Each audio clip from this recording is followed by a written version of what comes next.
13h en Côte d'Ivoire, Madame, Monsieur, bonjour, soyez les bienvenus à ce rendez-vous d'information. Voyons ensemble le sommaire de ce journal. Création de richesses, développement infrastructurel et humain. Le Tchologo repositionne ses objectifs pour l'année 2024. Une feuille de route établie par le Conseil régional qui plébiscite jeunes et femmes. Ils seront davantage la cible d'actions d'autonomisation au cours de cette année. On fait le tri des déchets et on recycle pour préserver l'environnement et valoriser les déchets de consommation, un moyen efficace d'éviter les gaz à effet de serre. Ce 18 mars est la journée internationale du recyclage. Les actions et engagements de la Côte d'Ivoire seront à suivre dans la déclaration du gouvernement dans ce journal. Et puis hors de nos frontières, sur le vieux continent, Vladimir Poutine a été réélu hier à un 3e mandat consécutif à la présidence de la Fédération de Russie. Le Kremlin salue le résultat exceptionnel obtenu avec 87% des suffrages, une réélection que dénoncent d'ailleurs des dirigeants européens. Ce journal est traduit en langue des signes. Bienvenue à tous. Nous ouvrons cette édition sur les perspectives de la région du Tchologo pour 2024. Après un bilan de l'exercice 2023, les forces vives de cette région et le président du conseil régional donnent un ton plutôt optimiste de l'administration du Tchologo pour cette année. En plus du développement infrastructurel, jeunes et femmes seront davantage accompagnés pour la création de richesses et davantage d'autonomie. Kader Sogodogo. Ça, le cheikh Gaoussou Ouattara de la mairie de Kong. C'est le lieu choisi par le ministre d'État Téné Birahima Ouattara, président du conseil régional du Tchologo et les forces vives de la région dans le cadre des sessions tournantes du conseil régional. Pour cette première session de l'année 2024, il s'est agi de faire le point des activités dans différents secteurs. D'un point de vue général, le Tchologo a amorcé son développement. Remerciements et notre infinie gratitude pour avoir réellement, par votre leadership, votre vision éclairée et avant-gardiste, par votre pragmatisme d'une gestion axée sur le résultat, impulsé le département des Kong, ainsi que tous les départements de la région du Tchologo, dans une dynamique de développement durable et réversible.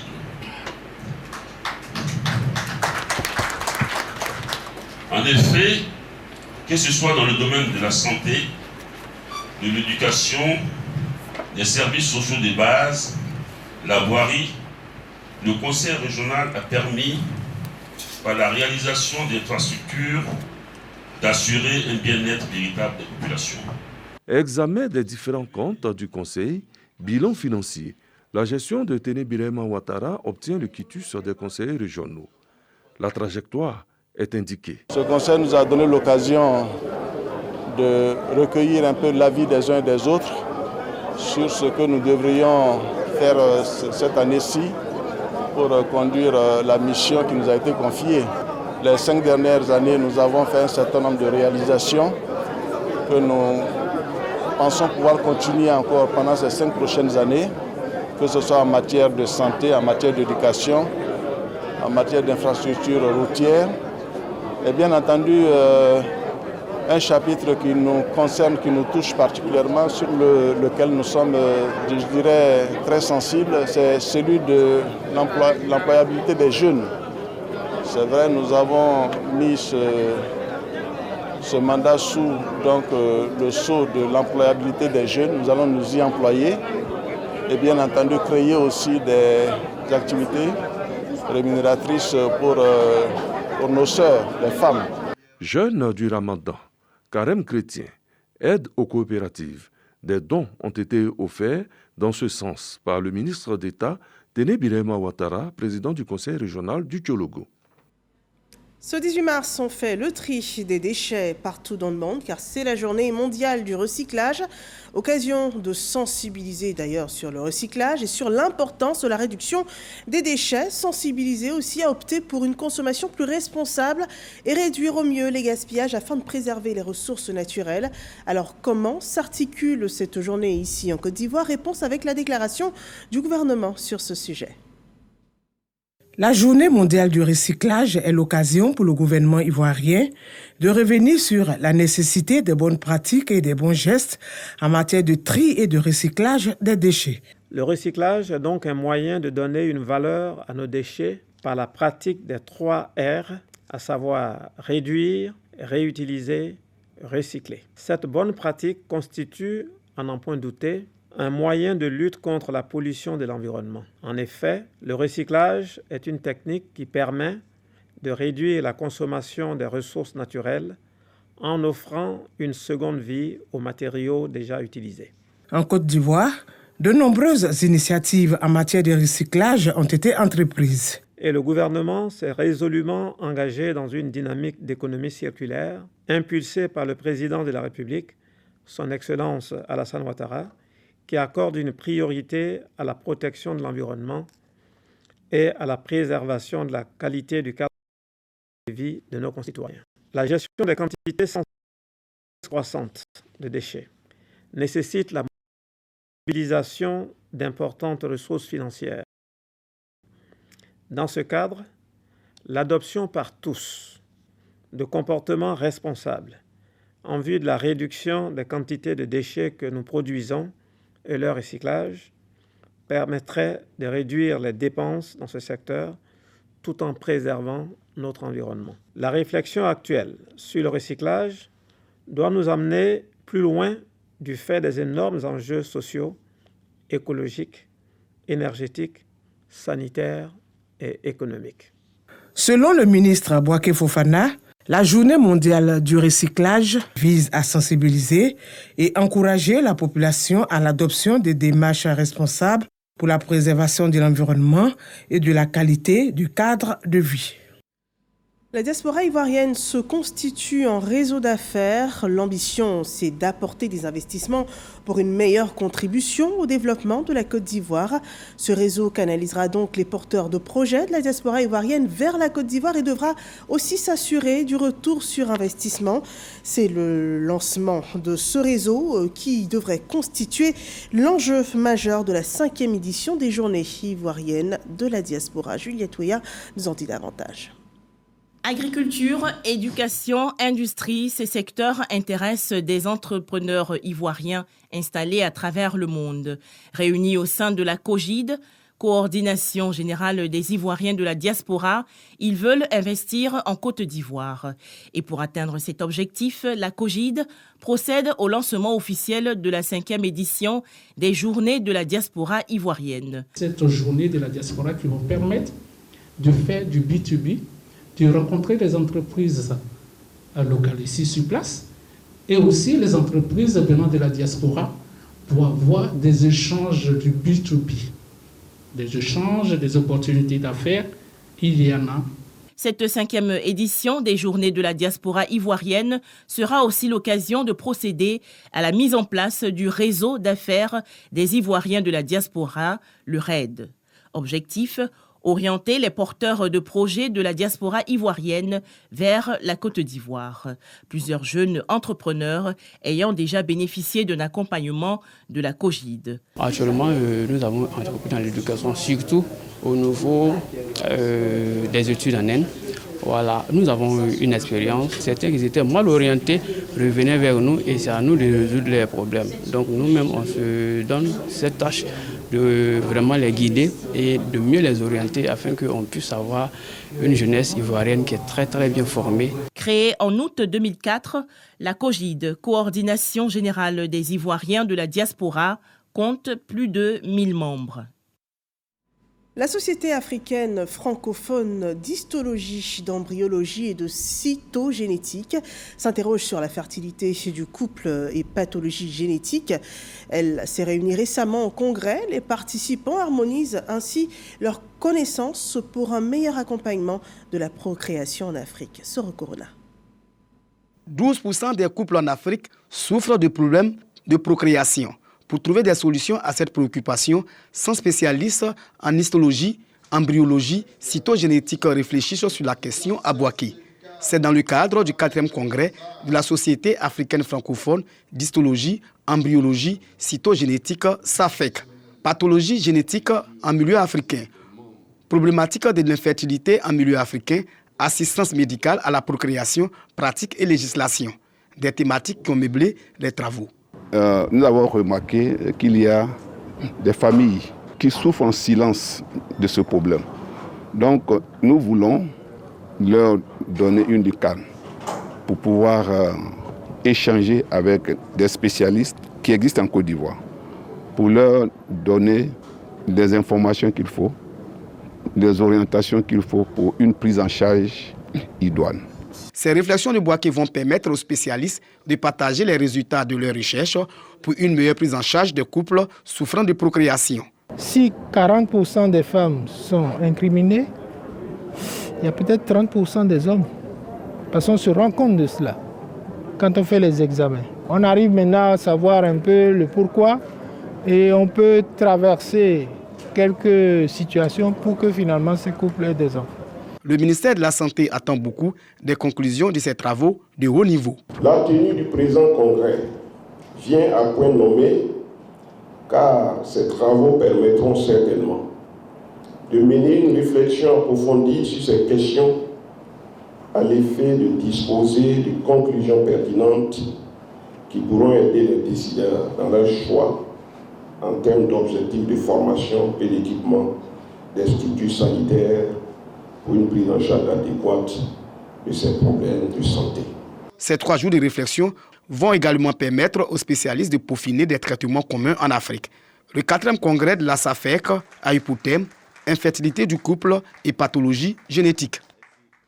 On a pu l'entendre précédemment, le traitement de la procréation, mais il faut avant tout améliorer donc les services de soins de santé aux populations. C'est un engagement des services de santé qui est de disposer aussi d'équipements adéquats et de qualité fiable. Une formation sur ces critères s'est donc imposée aux acteurs de la santé du secteur privé ici en Côte d'Ivoire. Sam Kona. Comment obtenir des prêts pour acheter des équipements médicaux nécessaires à l'activité des acteurs du secteur privé? Et comment améliorer la qualité et la fiabilité des soins de santé offerts à la patientèle? Ces 2 préoccupations ont fait l'objet d'un atelier de formation des acteurs du secteur privé de la santé afin d'y apporter une réponse pertinente. Les équipements coûtent très cher et si nous avons la possibilité d'être financé, déjà, ça sera une très bonne chose. Nos attentes, c'est qu'à la suite de ces échanges, on puisse installer, pour être efficace, une représentation ici à San Pedro qui pourra monter de façon réelle les problèmes des différents secteurs privés et trouver des solutions adéquates. Cet atelier de 2 jours a vu la participation d'une 60aine de personnes provenant des structures privées de santé du pôle régional d'excellence de santé de San Pedro, avec l'appui de la plateforme du secteur privé de la santé. La plateforme du secteur privé de la santé et la SFI se fixent l'objectif de renforcer la capacité d'au moins 50 centres de santé privés avant la fin de l'année et nous espérons que le pôle régional de santé, dont San Pedro est la capitale, bénéficiera d'au moins 10 financements, donc 10 projets de santé financés. Et nous leur donnerons également les outils pour postuler à ce financement. L'acquisition des matériels de pointe et l'amélioration des prestations de soins aux populations, le secteur privé entend relever ce défi. Et l'on revient à présent sur une période triste vécue à Doropo au mois de janvier 2024. Cette ville de la région du Bunkani a été le théâtre d'incendies. Une habitation et le marché de petits ruminants de la ville sont partis en fumée. Les cadres de la région viennent en soutien aux victimes. Les images sont rapportées et commentées par Herman Yamia. Doropo, ville meurtrie par 2 récents incendies, trouve réconfort et espoir dans une mobilisation sans précédent des cadres de la région du Bunkani. Sous l'impulsion de la ministre de l'économie, du plan et du développement Niali Kaba, une cérémonie emprunteur de compassion a réuni la communauté locale. En effet, il faut le rappeler, le 18 janvier dernier, un incendie a ravagé le domicile d'un habitant du nom de Traoré Famagan et 2 semaines après, un second incendie a dévasté le marché de petits ruminants. En présence du préfet par intérim du département, les victimes ont reçu une enveloppe d'1 500 000 francs CFA, dont 1 million à une dizaine de commerçants de petits ruminants touchés par l'incendie et 500 000 francs CFA à Traoré Famagan pour la réhabilitation de son domicile. Lorsqu'on parle de la Côte d'Ivoire solidaire, ce n'est pas un vain mot pour Madame le ministre. Il s'agit donc d'être à l'écoute des populations, de les soutenir quand elles en ont besoin, comme c'est le cas ce matin. Le président des commerçants de petits ruminants, Sekou Bamba, a, au nom des bénéficiaires, exprimé sa gratitude aux donateurs, soulignant l'importance de cette aide pour la relance de leurs activités. Nous disons ainsi merci une fois de plus encore au DIR, le représentant de Madame le ministre, pour qu'il transmette à Madame le ministre tout ce qu'elle a pu faire pour nos sinistrés. Le préfet par intérim du département de Doropo, Kwadjo Kofi, a salué ce talent de solidarité et de cohésion des cadres de la région au profit de la population sinistrée. Il a profité de l'occasion pour les appeler à la prudence dans l'utilisation de produits inflammables en cette période de saison sèche. Faites très attention, une petite étincelle peut causer beaucoup de dégâts. On demande à toute la population de faire très attention au feu, voilà. Que ce soit en ville ou en race campagne. Les commerçants ont assuré au préfet par intérim qu'ils mèneront la sensibilisation auprès de leurs différentes communautés afin d'éviter d'autres incendies. Le secteur de l'enseignement supérieur a de nouveaux étudiants diplômés. Ils sont issus d'une université privée au nombre de 364. Ils ont reçu leur diplôme au cours d'une grande cérémonie de présentation au Palais de la Culture. Le reportage de Désiré Niamour et Jean-Marc Djedji. 364 étudiants d'une université privée reçoivent leur parchemin. Issus des facultés de droit public, privé et sciences économiques, ils viennent de décrocher leur licence professionnelle. Ces étudiants sont maintenant prêts pour leur vie professionnelle. Je suis vraiment contente, ça n'a pas été facile pour moi. Aujourd'hui, on a bataillé dur et puis voilà, nous sommes là avec notre diplôme en main. Il y a eu un travail acharné qui a été fait et beaucoup de sacrifices, d'abnégation. Je suis tellement ému, tellement en joie. Le président de l'université a saisi l'occasion pour encourager à travailler avec dévouement. La reconnaissance du mérite pour ces étudiants-là, qui après 3 années de parcours, méritaient qu'on les célèbre pour montrer qu'ils ont fait un parcours et qu'il fallait leur donner ce parchemin-là après 3 années d'études et 3 années d'efforts. Soyez les leaders intègres, audacieux et engagés. Le monde a besoin de votre créativité, de votre dynamisme et de votre vision pour relever les défis de demain. Ouvert depuis 2006, cet établissement se présente aujourd'hui comme une université privée pluridisciplinaire. La promotion de l'excellence et du mérite est son credo. Le mercredi 20 mars prochain sera célébrée la francophonie, une marque culturelle portée cette année par le thème « Créer, innover, entreprendre en français ». Plusieurs activités sont prévues par les francophones d'ici et d'ailleurs. Alors que prévoit la Côte d'Ivoire, Serge Pakamdidi et Jean-Marc Djedji déroulent le contenu de la célébration de l'usage de la culture de la langue française ici dans notre pays. On regarde. La journée internationale de la francophonie encourage cette année la créativité, l'innovation et l'entrepreneuriat chez les jeunes et les femmes dans l'espace francophone. D'où le choix du thème « Créer, innover, entreprendre en français ». La Côte d'Ivoire, à travers la Commission nationale de la francophonie, CNF, n'est pas restée en marge. Cette rencontre se tient pour étaler les grandes articulations de cette journée. Au total, 6 activités de promotion et de visibilité sont prévues. La journée du 20 mars sera une journée spéciale, en tout cas au niveau de la Commission nationale de la francophonie et du ministère de la Culture et de la francophonie, sous l'égide duquel nous faisons toute cette organisation. Il y aura une conférence inaugurale sur le thème « Créer, innover, entreprendre en français », qui est le thème international de cette année et qui sera également le thème du sommet de la francophonie, puisque cette année, au mois d'octobre, les 4 et 5, il y aura le sommet de la francophonie où les chefs d'État vont se retrouver pour parler de l'avenir de la francophonie et pour mettre en exergue les belles opportunités qu'il y a dans l'espace francophone. C'est un espace de partage et d'échange, de solidarité. Donc j'invite vraiment la population à venir à toutes nos cérémonies.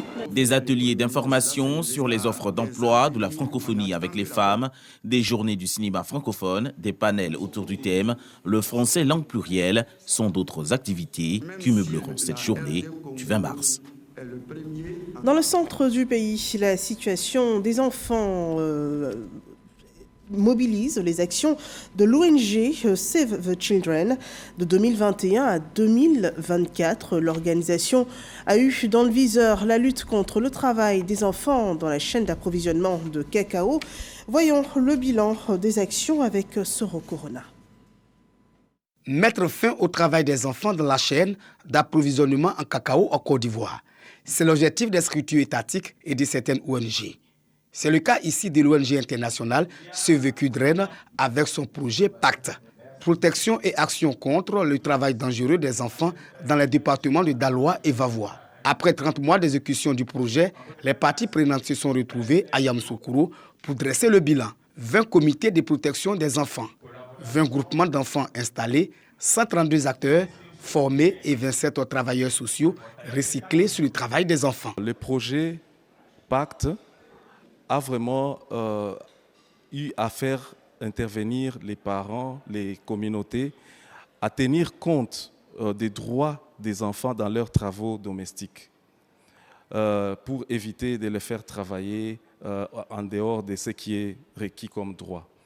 Les différents acteurs saluent les acquis du projet Pacte et s'engagent à continuer la sensibilisation afin d'éradiquer le travail des enfants dans la cacao culture. Avant, nous qui avons peut-être une petite notion de ce qui est le travail des enfants. Aujourd'hui, vraiment avec ces formations qu'ils nous ont données, nous sommes aujourd'hui aguerris pour aller lutter contre le travail des enfants. Le projet Pacte a facilité la lutte contre le travail des enfants dans la chaîne d'approvisionnement de cacao, d'essayer d'éradiquer ces préjugés qui pensaient que les enfants appartenaient seulement aux parents et qu'on pouvait faire d'eux ce qu'on voulait. Le projet Pacte de Save the Children a également permis de fédérer les acteurs institutionnels autour d'un objectif commun, celui de garantir les droits des enfants au sein des communautés productrices de cacao. Le projet Pacte est financé par l'Union européenne. Voilà un bilan présenté dans la capitale politique ivoirienne, Yamoussoukro. Voici une semaine qui est entamée le mois du Ramadan, 4e pilier de l'islam.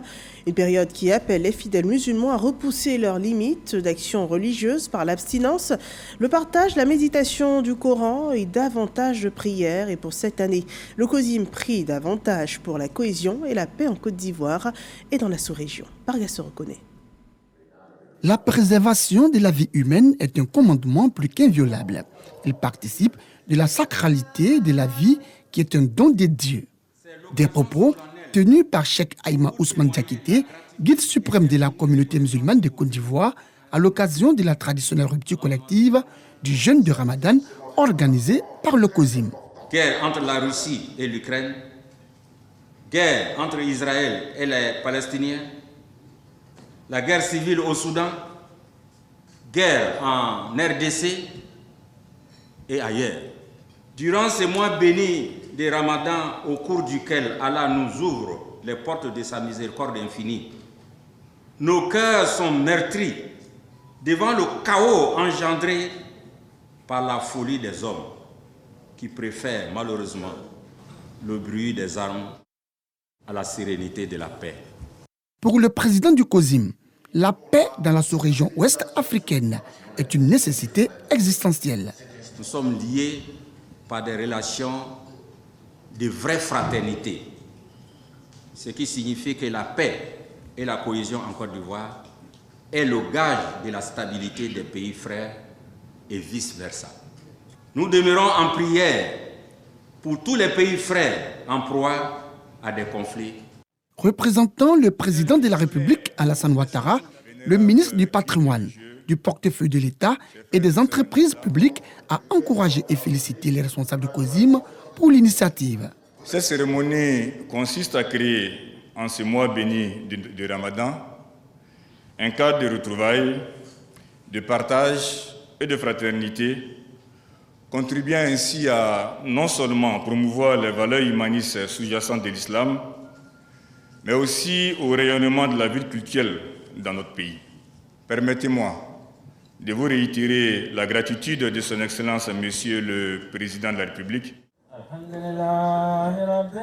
Prière collective, invocation, bénédiction et partage de repas. Autre temps fort de cette édition 2024 de la rupture collective du jeûne du COSIM qui a vu la participation des guides et fidèles des autres obédiences religieuses et du corps diplomatique accrédité en Côte d'Ivoire, à sa tête le nonce apostolique. Et voilà, le ramadan, une période hautement spirituelle pour les musulmans, et nous l'avons dit tantôt, le ramadan s'exécute sur certains critères qui sont bien rappelés aux musulmans par les guides religieux. L'exemple à Boaké avec William Skakou et Kader Sogodogo. Début du ramadan, occasion pour les fidèles musulmans de se ressourcer à travers la prière et la méditation. Ce moment faisant partie des piliers essentiels de l'islam, est d'une importance capitale pour les musulmans. C'est le mois où on est plus proche de Dieu. Nous demandons à Dieu de nous pardonner et de nous aider dans tout ce que nous faisons. À travers ce mois-là, beaucoup de bénédictions, beaucoup de sacrifices, beaucoup de prières. En cette période de pénitence, de piété et de partage, quelle est la posture à avoir et qui sont ceux qui sont appelés à jeûner? Le mois du Ramadan est le 4e pilier de l'islam. Eh bien, le jeûne du mois de Ramadan, il s'agit d'un seul mois. Quiconque parmi vous est malade ou en voyage aura à remplacer les jours qu'il aura laissés par d'autres jours. Mais ceux qui ne peuvent supporter les privations du jeûne, je vais parler de ceux qui souffrent de maladies chroniques, telles que le diabète, telles que l'hypertension, la colopathie, etc. Alors ceux-là, eux, ils doivent nourrir chaque jour une personne pour le nombre de jours qu'ils auront laissés. À la rupture, il faut aussi manger raisonnablement pour éviter des problèmes de santé. Dans un premier temps, de ne jamais oublier de bien s'hydrater. Il est recommandé, le soir au coucher de soleil, de prendre 8 verres d'eau et au lever du soleil, 8 verres d'eau. Ensuite, de ne pas méconnaître les signes d'hypoglycémie.